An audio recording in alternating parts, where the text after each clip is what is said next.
할렐루야. 우리가 지난주에 욥기 15장부터 21장까지 공부를 했는데요. 그 내용을 한번 복습을 하겠습니다. 욥기 15장부터 21장까지의 내용은 욥과 세 친구의 2차 대화입니다. 2차 논쟁 때에는 욥의 친구들이 재판관이 되어서 욥을 죄인이라고 단정하고 몰아세우며 공격을 합니다. 왜냐하면 욥이 자신들의 그러한 권면을 전면적으로 부정하고 하나님에게 막말을 했다고 생각했기 때문입니다. 욥기 15장에는 에돔 사람 엘리바스의 두 번째 공박 이야기가 나옵니다. 공박의 핵심 말씀은 여자에게서 난 자가 어찌 의롭겠느냐라고 하는 것입니다. 인간이라고 하면 누구나 죄인이라는 것입니다. 이러한 엘리바스의 주장을 들은 욥이 반격에 나섭니다. 엘리바스는 자신의 말이 하나님의 위로라고 주장을 하지만 욥은 친구들이 하는 그 이야기는 이미 많이 듣고 잘 아는 이야기고 친구들이 위로가 아니라 재난, 즉 상처를 주고 고통을 가증시킨다라고 그렇게 이야기를 합니다. 그러면서 욥은 자기 자신은 죄가 없으며 하나님도 이것을 잘 아신다라고 그렇게 말을 합니다. 그래서 지금 나의 증인이 하늘에 계시고 나의 중보자가 높은 데 계시니라 라고 하면서 하늘에 자신의 무죄를 입증할 그러한 증인과 중보자가 있다라고 그렇게 말을 합니다. 욥은 자기 자신이 고난을 당하게 하는 분도 하나님이시고 그리고 자신의 그 문제에 대한 유일한 해결자도 하나님이라고 하는 사실을 잘 알고 있었습니다. 그래서 그 하나님에게 자기 자신을 자유롭게 놓아주시고 자신의 보증이 되어줄 것을 요청을 합니다. 욥이 이렇게 응답을 마치자 이번에는 빌닷이 나섭니다. 빌닷은 여전히 인과응보의 교리를 주장하면서 욥은 악인으로서 멸망의 길을 가고 있다라고 그렇게 주장을 합니다. 또 의인은 반드시 멸망당한다라고 그렇게 말을 합니다.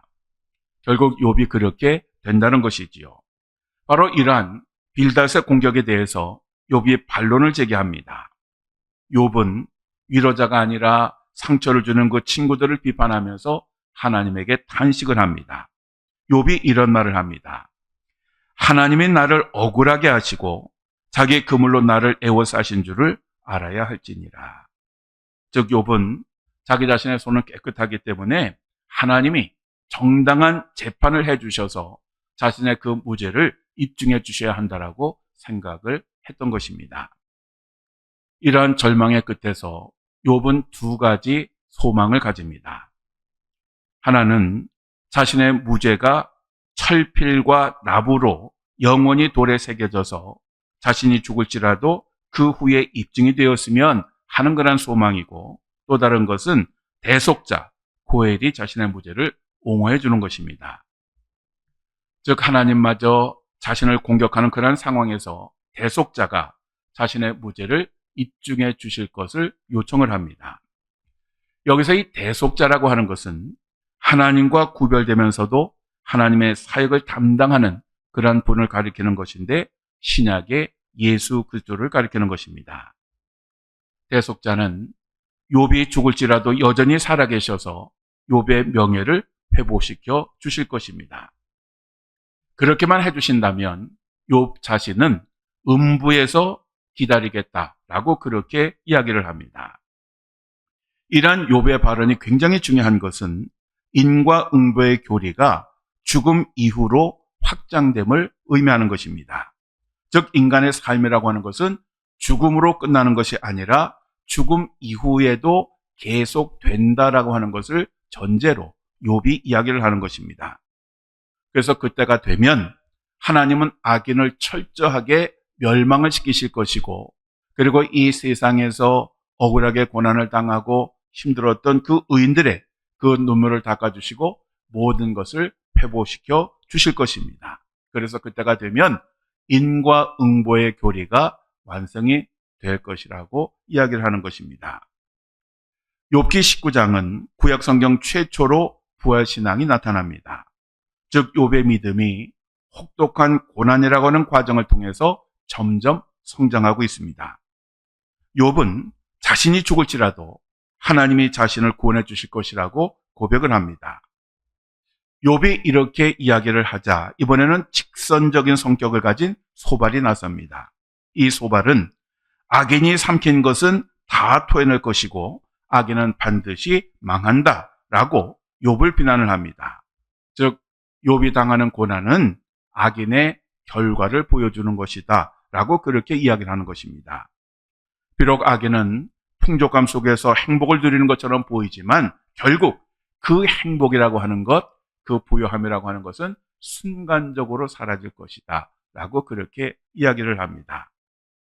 소발은 특별히 욥이 대속자가 하늘의 법정에서 자신을 변호해 줄 것이다 라고 그렇게 이야기를 하였는데 오히려 그 대속자는 욥의 그 죄악을 그대로 다 드러내실 것이기 때문에 대속자를 요청하는 것은 지혜롭지 못하다라고 그렇게 비판을 합니다.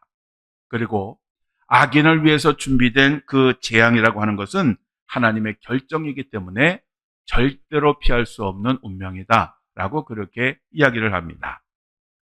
이러한 소발의 주장에 대해서 욥이 반론을 펼칩니다. 반론의 핵심은 어찌하여 악인이 번영하냐라고 하는 것입니다. 소발의 주장대로라고 하면 악인은 반드시 망해야 합니다. 바로 그것이 인과응보의 교리입니다. 즉 심는 대로 거두는 것입니다. 그런데 현실적으로 악인은 번영하고 장수하고 강한 권력을 휘두릅니다.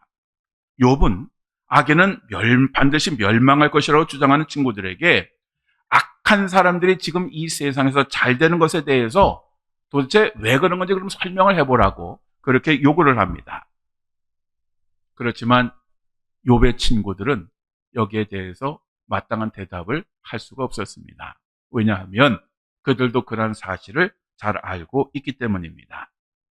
그래서 그들이 침묵을 하자 욥은 친구들의 주장은 거짓이라고 결론을 내리면서 이렇게 말을 합니다. 그런데도 너희는 나를 헛되이 위로하려느냐? 너희 대답은 거짓일 뿐이니라. 자, 그렇다고 하면 우리는 의문을 가지게 됩니다. 그것은 의는 흥하고 악인은 망한다라고 하는 인과응보의 교리가 틀린 것일까요? 라고 하는 것입니다. 물론 이것은 최종 결과의 시점을 어디에 두느냐에 따라서 달라집니다. 즉, 이 세상에서의 죽음을 기준으로 보면 인과응보의 원리는 틀릴 수도 있습니다. 왜냐하면 이 세상에는 악한 사람들이 죽을 때까지 잘 되는 경우가 너무 많기 때문입니다. 그렇지만 최종 결과의 시점을 하나님의 심판대로 본다고 하면 인과응보의 교리는 절대적으로 맞습니다.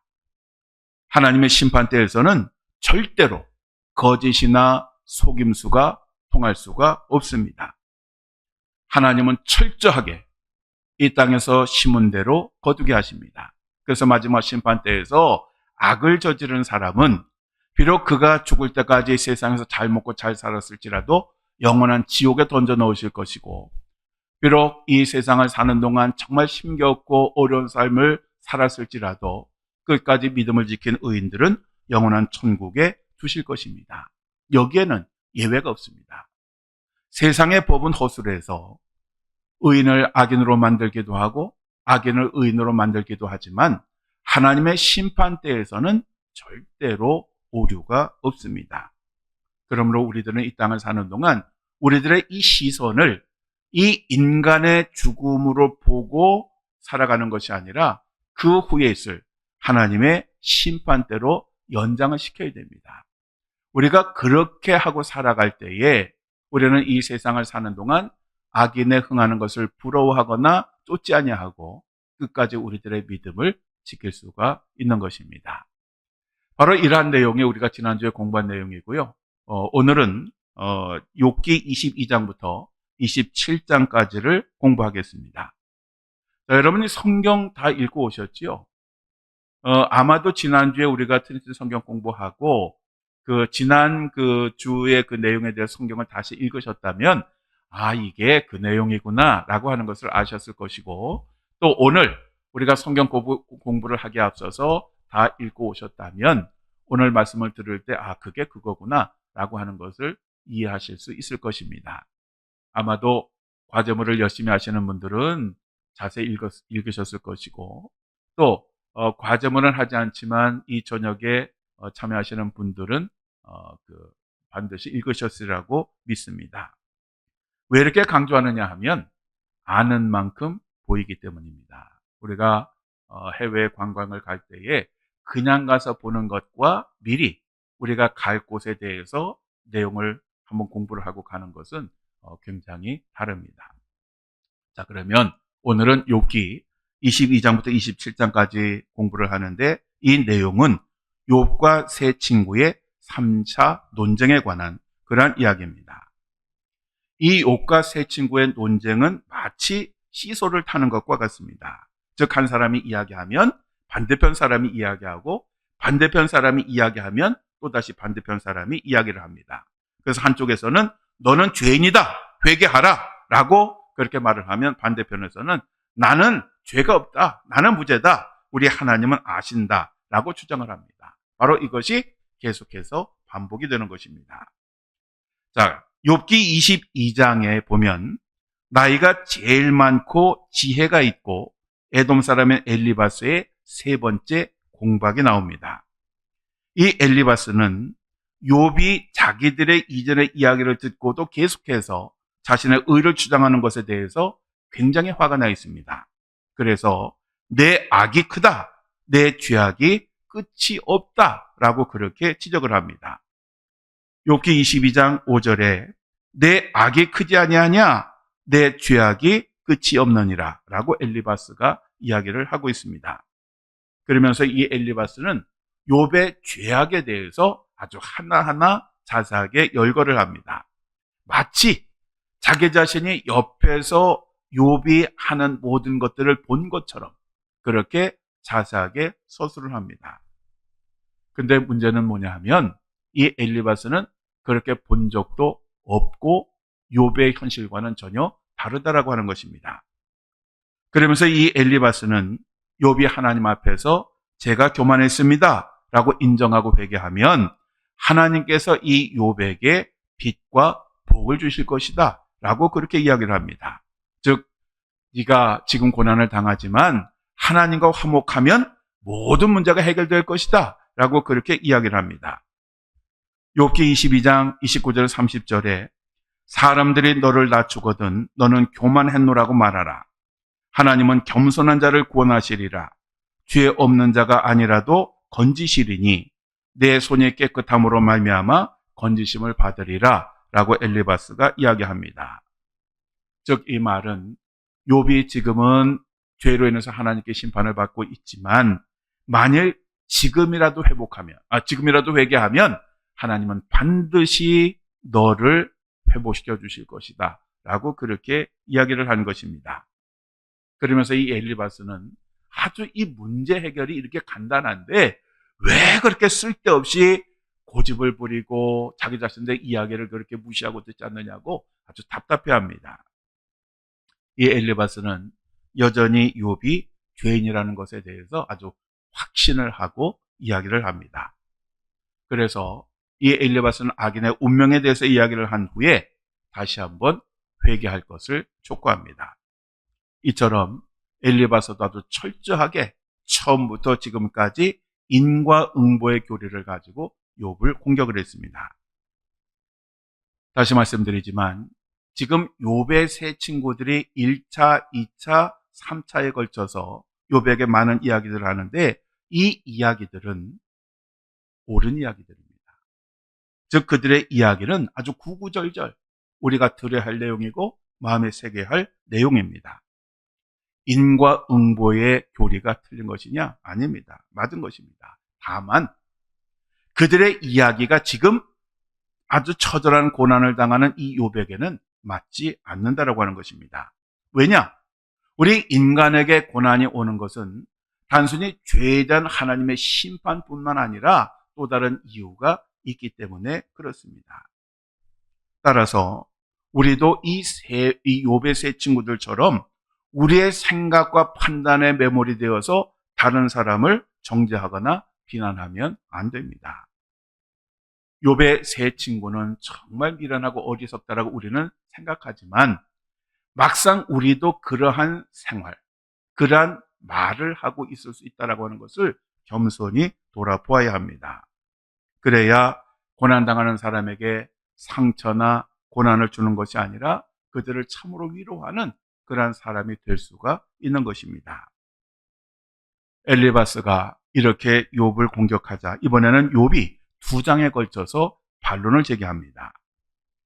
욥의 반론의 핵심은 2가지입니다. 첫째는 하나님이 계신 곳을 알면 그에게 나아가겠다라고 하는 것이고, 둘째는 하나님은 왜 심판받을 날을 정해놓지 아니하셨나요? 라고 하는 것입니다.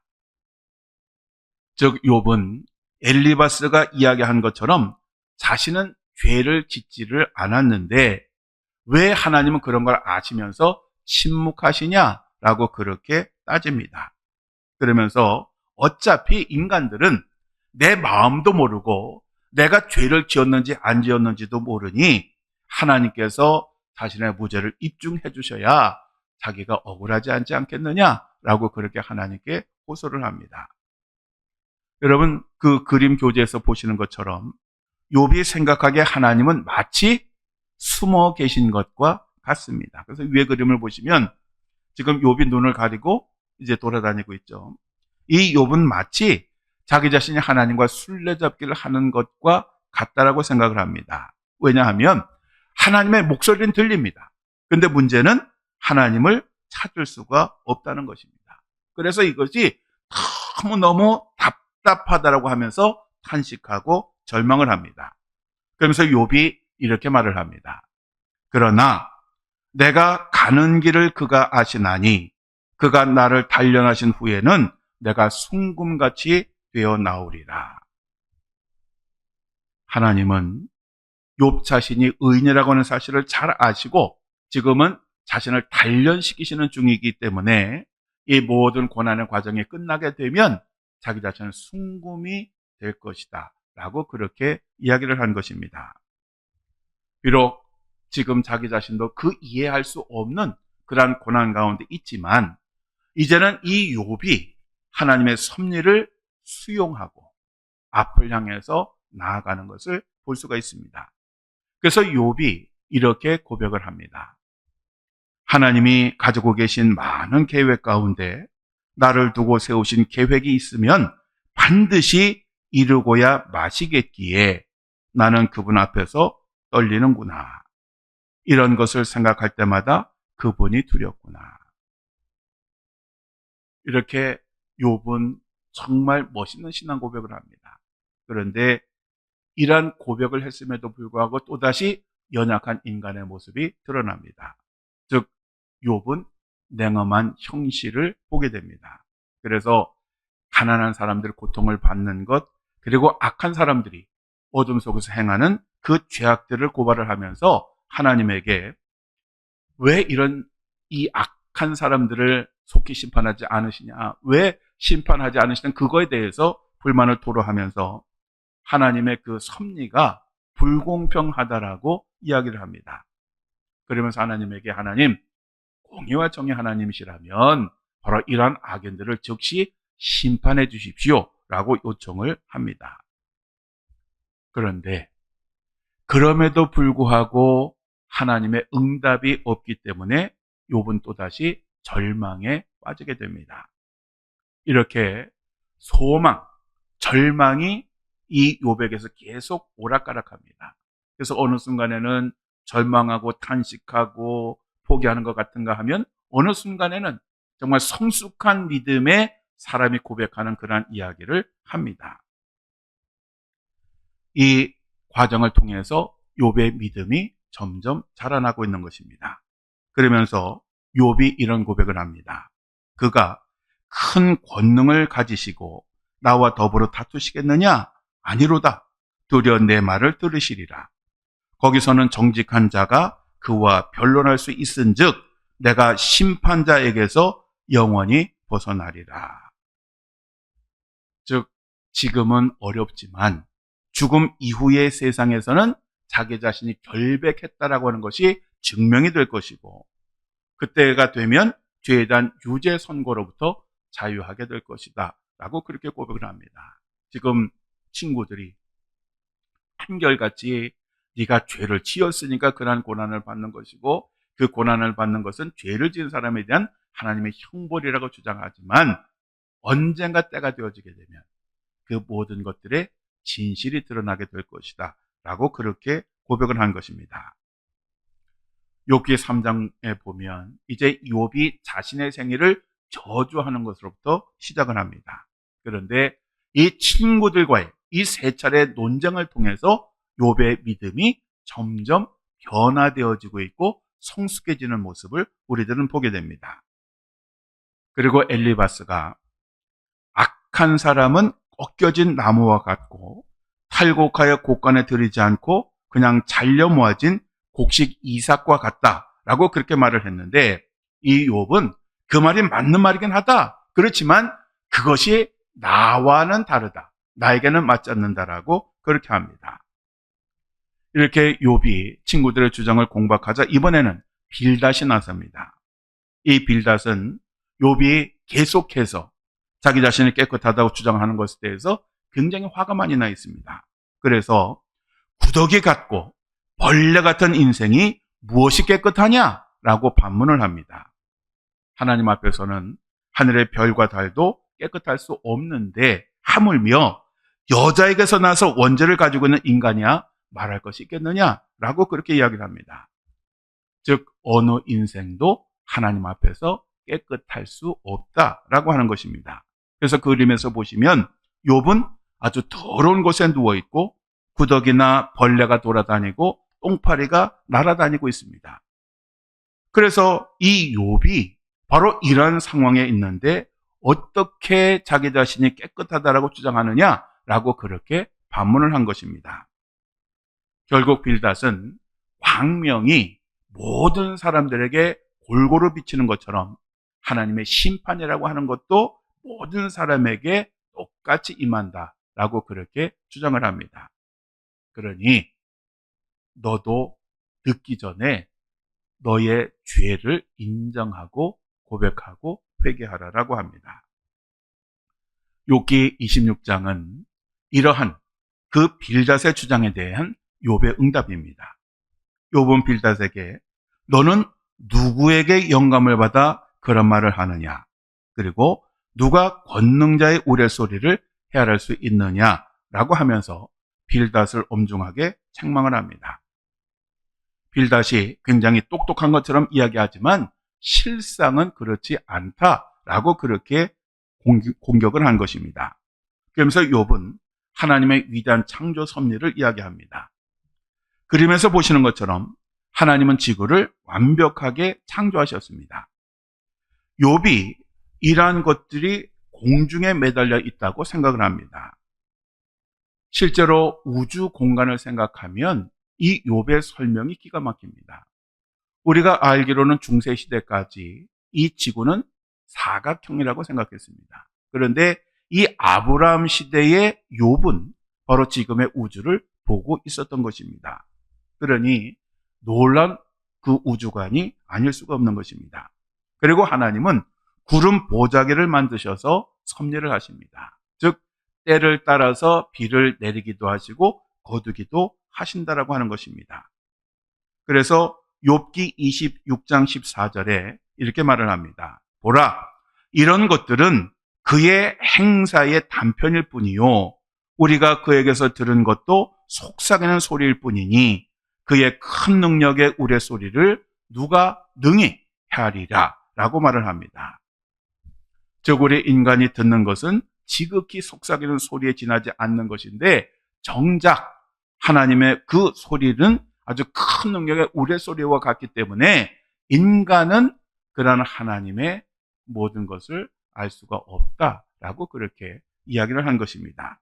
그래서 하나님은 이러한 분이시기 때문에 빌닷이 나에 대해서 이야기하는 것은 절대로 옳지 않다라고 그렇게 이야기를 합니다. 그러면서 마치 자기 자신들이 하나님인 것처럼 전제하고 나를 공박하지 말라라고 그렇게 반론을 제기합니다. 이렇게 욥이 아주 체계적으로 빌닷의 그 주장을 공격하니까 소발은 아예 할 말을 잃었습니다. 왜냐하면 욥이 말한 것 중에 틀린 것이 하나도 없었기 때문에 그렇습니다. 그래서 원래는 이 소발이 발언을 해야 되는데 그림에서 보시는 것처럼 이 소발은 아주 침묵으로 일관을 합니다. 그래서 이 욥과의 3차 논쟁에서 소발의 이야기는 완전히 빠져 있습니다. 자, 그러자 욥이 이제 이 세 친구를 향해서 결론적인 이야기를 합니다. 너희들은 결코 옳지 않다. 나의 온전함을 버리지 않을 것이다. 쥐도 궁지에 몰리면 고양이를 문다라고 하는 속담이 있습니다. 이 친구들이 고난 가운데 고통스러워하는 이 욥을 아주 합심해서 아주 똑같이 궁지에 몰아넣고 아주 밀어붙이니까 바로 이 욥이 그들에게 이런 이야기를 한 것입니다. 그래서 욥은 그 사람이 잘못되었을지라도 자신의 잘못을 인정하지 않고 끝까지 몰아세우는 것은 지혜롭지 못한 것임을 보여주고 있습니다. 즉, 한 사람을 그렇게 궁지에 몰아넣으면 오히려 역효과를 얻게 될 것을 이야기를 합니다. 욥이 세 친구들에게 이런 이야기를 합니다. 나의 원수는 악인같이 되고 일어나 나를 치는 자는 불의한 자같이 되기를 원하노라. 즉, 이 말은 뭐냐 하면 자기 자신을 대적하는 사람들이나 자기 자신을 치는 사람들은 악인들이나 죄인들을 벌하시듯이 하나님께서 그들을 벌하시기를 원한다라고 하는 그런 의미입니다. 즉, 욥은 자신의 그 형편과 처지를 전혀 알지도 못하면서 무조건 죄인이라고 전제하고 이 욥을 몰아세우는 이 세 친구들을 오히려 저주를 하고 있는 것입니다. 그러면서 욥이 이런 말을 합니다. 악인이 하나님께 얻을 분깃, 포악자가 전능자에게서 받을 산업은 이것이라 라고 전제하면서 악한 사람은 결국 이렇게 폭삭 망하게 될 것인데 바로 이것이 바로 너희가 될 것이다 라고 그렇게 이야기를 하는 것입니다. 이제 욥의 친구들은 욥의 원수가 되었습니다. 소위 고난당한 그 욥을 정말 가슴 아파하고 위로하러 왔던 그들이 이제는 이 세 차례 논쟁을 통해서 욥의 아주 철저한 원수가 되었던 것입니다. 그래서 욥이 이런 말을 합니다. 하나님은 그를 아끼지 아니하시고 던져버릴 것이니 그의 손에서 도망치려고 힘쓰리라. 사람들을 그를 바라보며 손뼉치고 그의 처소에서 그를 비웃으리라. 즉, 이러한 그 일반적인 진리는 자기 자신도 잘 안다고 하면서 결국 너희들이 그런 운명이 될 것이다 라고 하는 말로 이 3차 논쟁의 마지막 욥의 이야기를 마무리를 합니다. 결국 욥과 세 친구의 사이에서 이 논쟁에서 문제점이 되는 것은 뭐냐 하면 서로를 바라보는 시야가 너무 다르다는 것입니다. 친구들은 욥을 하나님이 심한 고난을 주실 만큼 아주 확실하고 분명한 죄인이라고 보았고, 사탄은 조건에 따라서 하나님을 믿는 그 믿음을 가진 사람이라고 보았고, 또 욥은 스스로 죄인인 그 자체는 인정하지만 자기 자신이 그 겪는 어마어마한 고난은 자신의 죄로 인함이 아니라고 보았고, 이 모든 것을 잘 아시는 하나님은 욥을 사랑스럽게 보십니다. 즉, 우리가 사람을 어떻게 보느냐 하는 것은 정말 중요한 것입니다. 왜냐하면 우리가 사람을 어떻게 보느냐에 따라서 결과가 아주 달라지기 때문입니다. 하나님은 죄인인 우리들을 심판의 눈으로 보지 않으셨습니다. 오히려 우리를 긍휼과 자비와 사랑을 베풀 대상으로 보셨습니다. 그래서 독생자 예수 그리스도를 저주의 십자가에 내어주셨고, 또 그 예수 그리스도의 십자가를 통해서 우리의 모든 죄를 깨끗이 사해 주셨습니다. 만일 하나님이 공의와 정의의 눈으로만 우리를 보셨다면 우리들 어느 누구도 구원을 얻을 수 없었을 것입니다. 하나님이 사랑의 눈으로 우리를 보셨기 때문에 우리들을 위해서 놀라운 그러한 일을 행하셨던 것입니다. 우리들은 이것을 잊지 말아야 됩니다. 특별히 마태복음 7장 1절에서 5절에 보면 예수님께서 이렇게 말씀하십니다. 너희가 판단을 받지 아니하려거든 남을 판단하지 말아라. 너희가 남을 판단하는 것만큼 너희도 판단을 받을 것이며 남을 저울질하는 것만큼 너희도 저울질 당할 것이다. 왜 너는 형제의 눈 속에 있는 티는 보면서 내 눈 속에 있는 들보는 보지 못하느냐? 내 눈 속에 들보가 있는데 어떻게 형제에게 내 눈 속에 있는 티를 빼내주겠다 하고 말할 수 있느냐? 위선자야, 먼저 내 눈 속에 들보를 빼내어라. 그러면 내가 밝히 보고 형제의 눈 속에 있는 티도 빼낼 수 있을 것이다. 우리는 이러한 예수님의 말씀에 공감을 합니다. 그런데 이 예수님의 이 경고의 말씀이 오늘 교회에서 그대로 이루어지고 있습니다. 비판하고 정죄하고 왕따시키고 멀리하는 것이 얼마나 교회에서 많습니까? 예수님은 비판하지 말고 사랑하라고 말씀하셨지만 오히려 그 사랑을 빙자해서 뒤에서 다른 사람들을 열심히 비판하고 비난을 합니다. 그러니 이런 교회에 어떻게 하나님의 그 큰 사랑이 넘칠 수가 있겠습니까? 갈라디아서 5장에 보면 이런 말씀을 합니다. 형제들아, 너희가 자유를 위하여 부르심을 입었으나 그러나 그 자유로 육체의 기회를 삼지 말고 오직 사랑으로 서로 종노릇하라. 온 율법은 내 이웃 사랑하기를 내 자신같이 하라 하신 한 말씀에서 이루어졌나니 만일 서로 물고 먹으면 피차 멸망할까 조심하라. 우리는 다른 사람들을 얼마든지 비판하고 정죄할 수 있습니다. 우리 주변에는 부족한 사람도 많고 죄를 짓는 사람도 많습니다. 그럼에도 불구하고 예수님은 우리들에게 비판하지 말라고 하십니다. 왜냐하면 아무리 우리가 방언을 하고 천세말을 한다 할지라도 참된 사랑이 없으면 그것은 소리나는 노새와 울리는 꽹과리와 같다라고 말씀하셨기 때문에 그렇습니다. 우리들은 진정한 사랑에 담기자는 비판과 비난은 절대적으로 하지 말아야 됩니다. 오직 우리가 해야 될 일은 하나님께서 우리를 긍휼히 여기시고 우리를 위해서 사랑을 베풀어 주신 것처럼 우리도 그러한 마음으로 모든 사람을 대하고 섬기는 것입니다.